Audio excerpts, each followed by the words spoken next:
This episode of Doc Talk is brought to you by First Bank. We're not just your neighborhood bank, we're your neighbors. Our local team lives up to the name, putting our customers and community first.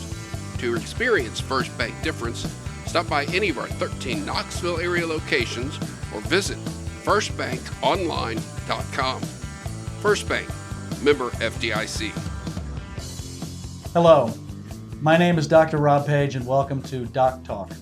Doc Talk is a podcast that is produced by the Knoxville Academy of Medicine and features its physician members giving information to patients that are helpful in terms of making their healthcare decisions. And with that, I have with me today Dr. Dewey McWhirter.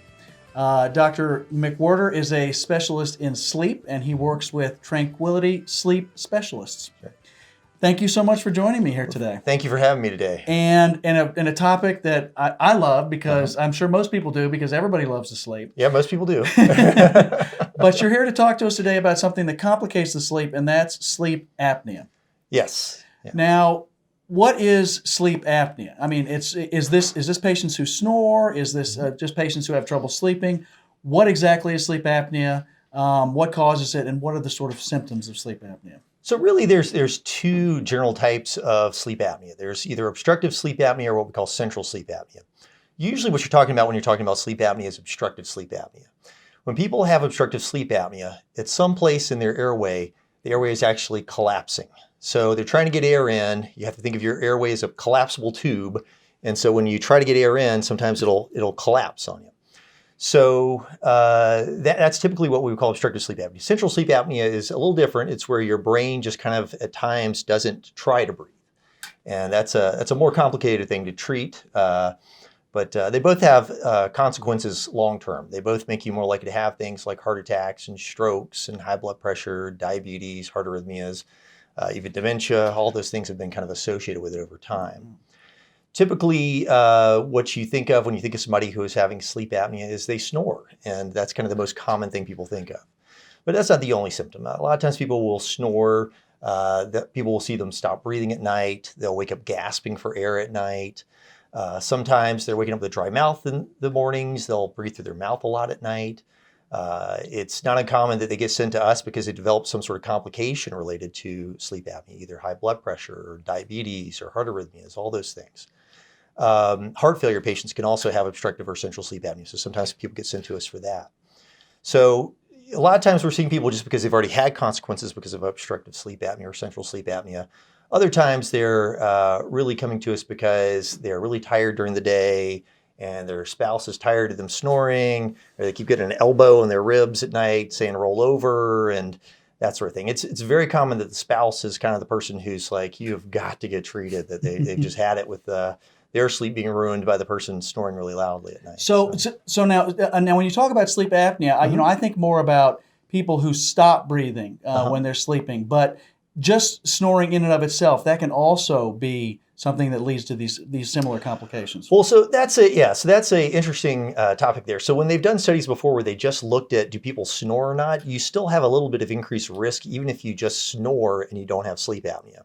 But typically when we say you have sleep apnea, you're really having a lot of either complete stoppages or times where you just don't breathe deeply enough that you're able to get enough air in to either keep you asleep or enough air in to keep your oxygen levels up. I mean, typically what's happening is people are having a problem where as they are trying to breathe, they're having either this complete stoppage or they're having this smaller breaths with lots of snoring going on. And then they wake up or they have this big change in their oxygen levels. And either one of those things is going to lead to sort of trauma on your body, I would say. You get things like what's called cytokines flowing through your body and that sort of thing. And those cause your arteries to get smaller over time. They cause you to be more likely to have these heart arrhythmias by dropping your oxygen levels at night. So it's kind of this repeated trauma that's happening to your body over and over again. So it's not good to deprive our bodies of oxygen because essentially by depriving it of oxygen, we're causing damage that's resulting in a lot of these secondary issues you're talking about, diabetes, Correct. Heart disease. Yeah. So essentially, now do you find that more patients are diagnosed with sleep apnea by their spouse or they're or that they're diagnosed, or that you just have a patient who says, "Look, I just don't sleep well at night. I'm tired all the time." Right. Or is it sort of an equal mixture thereof? It's probably a little bit more of the spouse being the one who says, you're going to get a sleep study. I'm tired of this. I can't stand the snoring, and I'm really worried about you because I sit there and watch you at night and go, is he going to take another breath or not? And so that's usually most of the cases we see is that's how they got there. But you also see patients who come in who just go, I'm exhausted. I don't know what's going on. I'm asleep for 8 hours, but then I'm exhausted when I wake up. Gotcha. And, so I'm a patient who I'm not sure if I have sleep apnea or not. And my spouse is, well, they just say, well, you snore really loudly, and that's about, then maybe they're a heavier sleeper, fortunately for them. And so what sort of, so I come to your office. Now, generally, do you take patients primarily? You take them by referral, or how do you generally see patients? Can a patient just make an appointment to come see you? They can just make an appointment to come see us. I'd say most of the patients we see aren't ones who just made an appointment on their own. Mostly they're referred by their primary care physician or cardiology or pulmonology. Gotcha. These other specialists will send them to us because they're having one of these issues. Gotcha. But we do see a good number of patients who basically just call in because they're... So intrinsically, if this is something I can address with my primary care physician, or maybe another physician who's taking my care, and I can talk to them about maybe the possibility that this could be something. Right. So let's say I've been referred to your office, or I come in your office. What sort of testing do you do to be able to determine if this is something that I have? Is this something that can be easily done in an appointment with you, or how does your office work, and how do you generally start seeing a patient, and what sort of procedures do you do? Right. So typically what happens, you come in and we'll take a look at the patient's airway and see what it looks like. That gives us an idea. We also get a complete history and physical from them to see what the story is, see if they're having symptoms that suggest sleep apnea. We also will listen to their heart and lungs. Sometimes that gives us an idea of what's going on, especially since these diseases of obstructive and central sleep apnea are associated with other disorders like heart disease. Once we have the history and physical, if it looks like they probably do have sleep apnea, then you typically come in for an overnight sleep study. So typically, most of the time, people do come in and sleep in a sleep lab. They have things hooked up to their head to monitor their brain waves. There's things that go under your eyes to monitor your eye movements during the night. That helps us to figure out what stage of sleep the patient is in during the night. There's deep sleep, light sleep, and there's dream sleep. So we kind of need some information on which stages of sleep they're in at night. There's also things that go on your finger to monitor your oxygen levels at night. There are some straps that go around your chest and your abdomen to monitor your body's actual effort to breathe at night. There's something that goes under your nose to see if your airway is if air is actually moving in and out of your airway. So that's typically what we do. I also brought what's called an ambulatory device. Oh, neat. So these are basically devices that people can use at home, and it has one sensor that basically is sensing your air movement there at night. There's another one on here. So it's like a little nasal cannula. A little nasal cannula, yeah. That actually goes in sort of under our nose, like similar to what we get when we get supplemental oxygen. Correct. But it's actually, as opposed to giving us air, it's measuring the air coming in and out. It's measuring changes in the air pressure, basically, as you inhale and exhale. And then there's another belt that's basically an effort belt that measures your body's actual effort to breathe at night there. And then there's the oximeter, I'll get this up here, that monitors your oxygen levels at night. And that just goes on your finger? That just goes on the finger there, yeah. And these are great for certain patients, but it's kind of been a little overdone in the last couple of years. There's been this idea that everybody can get a ambulatory study or a home sleep test like that. And unfortunately, if you have heart disease, if you have lung disease, if you have other health problems, a lot of these health problems make it so you can't really use those devices. Gotcha. So and you mentioned being strapped in like that. That would be some situation in which I would be concerned. I mean, I'm a very heavy sleeper, so I don't. I mean, I could be upside down, and you could be dangling me over a bucket of honey or something, and I wouldn't wake up. But is this something that generally patients have trouble? If they have trouble sleeping, or if they have, if they think they have sleep apnea, do they have trouble when they come into your office to be able to sleep, to have these studies done? Sometimes they do, yeah. And we try to gauge that when they come in for a visit to see, do they need a sleep aid to help them sleep that night of the study? Because some people, get in there and they just have a horrible time sleeping. I can tell you the first time when I was in med school and I saw somebody get hooked up with all this stuff, I said, are they really gonna be able to sleep like that? Yeah. And they said, yeah, that's what I thought the first time I saw it too. And most people do end up sleeping because you got to think about it. A lot of these patients are people who are exhausted because they just haven't had a good night's sleep in forever. So even with all that stuff on them, they'll fall asleep. So, and there is, just as you mentioned, there is an alternative for those patients who do not have, other complications, who don't have lung disease, who don't have heart disease. Right. I could actually take that home with me, and I don't have to worry about being in the office and worried about all the other things, that I can have the same sort of monitoring done at home. Right. Yeah. And it's not as complete of a monitoring device. And the other problem is that if something comes off during the night, there's nobody there to notice it or anything like that. So it's, they're okay. So ideally we do it in your office, but there's also potential, just in case, for those small few, there would be other alternatives available to us. So let's say that I'm a patient, I've come into your office, I've had the sleep study done, and you come to me and you say, you have terrible sleep apnea. We need to do something about it. So what do we do?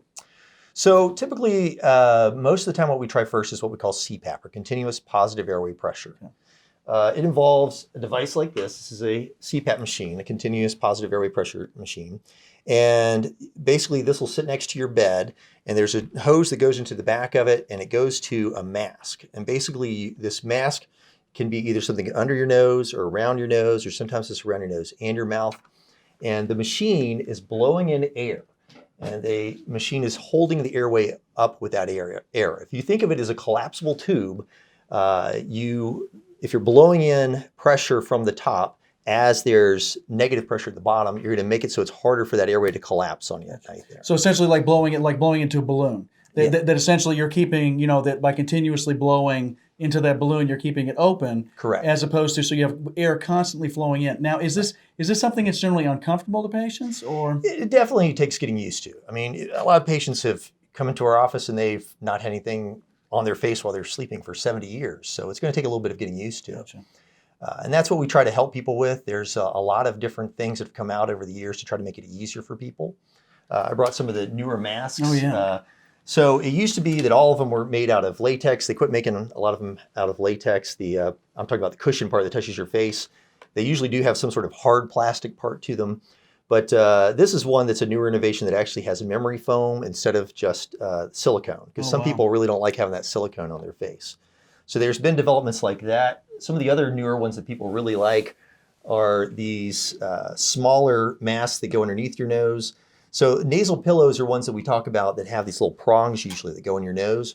Well, this is kind of a different version of that instead just has this hole that goes underneath your nose. Wow. And so it's snug up against your nose and you're breathing through that hole. And it's got a tube on either side that goes to a swivel on the top of your head. And some people like that because this makes it so that the hose isn't like bumping into your head or anything. Your face, and that, unfortunately, some people do really need to have the ability to breathe through their mouth and their nose at night. So the typical mask you think of that we call a full face mask is usually one that goes over the bridge of your nose, but they've also developed ones that are similar to this that, again, have that hole underneath your nose, but also go around your mouth so you can breathe through your mouth at night too. Gotcha. So there's been a lot of innovations to try to make these things those look a lot more comfortable than some of the ones that I've seen, because this is something that's developed sort of, during your career and during my career, that this is not something that really was ever addressed. We knew patients snored, and then we determined that it was something that was really helpful for them to have this. And the original masks were ungodly. I mean, I can't imagine. I mean, trying to sleep with something that on my face, and I think that was very unwieldy. And what you're showing us here today is that it's not. If you've tried in the past, or maybe this is something you've seen a physician about in the past. Things have really changed a lot to make things a lot more comfortable, to make it a lot more available to patients. If they have trouble sleeping, or if they have if they don't like having things on their face, that there really are a lot of great alternatives for them. Yeah. So asking strictly from a patient perspective about insurance, the sleep studies, is this something that insurance generally covers? Yeah, insurance usually covers the sleep studies. They almost all cover the ambulatory studies or the home sleep tests. Some of them don't, but most of them do. It's usually a little bit of a, have to do prior authorization things like that. But it's jumping through hoops, but generally something that's covered. And similarly, would the CPAP Is that something that's covered as well by insurance? Yes, typically CPAP is also covered by insurance. It's since it's kind of the main treatment for sleep apnea out there these days, that's usually covered. That's excellent. So well, you've given us great information about how we can be diagnosed with sleep apnea and ways it can be treated. If I'm a patient and am interested in being referred to your office by my physician, or if I'm interested to come see you, how do I get in touch with you, Dr. McWhirter? So you can either call our offices, which are the Genova Sleep Centers, actually, or you can find all the different resources for our company at tranquilitysleep.com, and it has information about all the locations where we work, and you can actually make an appointment on the website. So you have multiple locations for patients who may not be in the Knoxville area? We really have locations that are in the Knoxville area. Gotcha. Okay. Yeah. But different areas of town. Correct. So not necessarily. So mainly in the Knoxville area. Yeah. And of course, you're thinking as a patient, this is something where you come in and you have the study done, and then you come in and maybe if you get diagnosed, you get the CPAP. You're not necessarily coming back and forth to Knoxville a lot, or this would be something where you could. Right. Well, I mean, yeah, you do have to have some follow up afterwards to see how you're doing with it. But what happens eventually is usually you're just coming once a year, so we can kind of see how you're doing with the machine and everything. Most excellent. So, well, you've given us some incredible hope, mainly for spouses, I think. And I know my wife's going to see this and immediately say, "Why didn't you grab one of those masks and take it home with you?" But I'm going to hold off as long as But then again, I don't even know why I would hold off, because I mean it strikes me as though this is something that would be I could avoid all kinds of problems if I get diagnosed early. Yeah. Basically stop putting my body in oxygen debt. Right. Not causing damage to myself, and basically just biting the bullet and coming in and having a study done and then getting treatment done. Yeah. So, well, Dr. McWhirter, thank you so much for joining me here today. And with that brings this episode of Doc Talk to a close. Doc Talk is a podcast that is produced by the Knoxville Academy of Medicine and features its physician members giving information to patients that are helpful for them in making their healthcare decisions. I'm Dr. Rob Page, and thank you for joining us. This episode of Doc Talk is brought to you by First Bank. We're not just your neighborhood bank, we're your neighbors. Our local team lives up to the name, putting our customers and community first. To experience First Bank difference, stop by any of our 13 Knoxville area locations or visit firstbankonline.com. First Bank, member FDIC.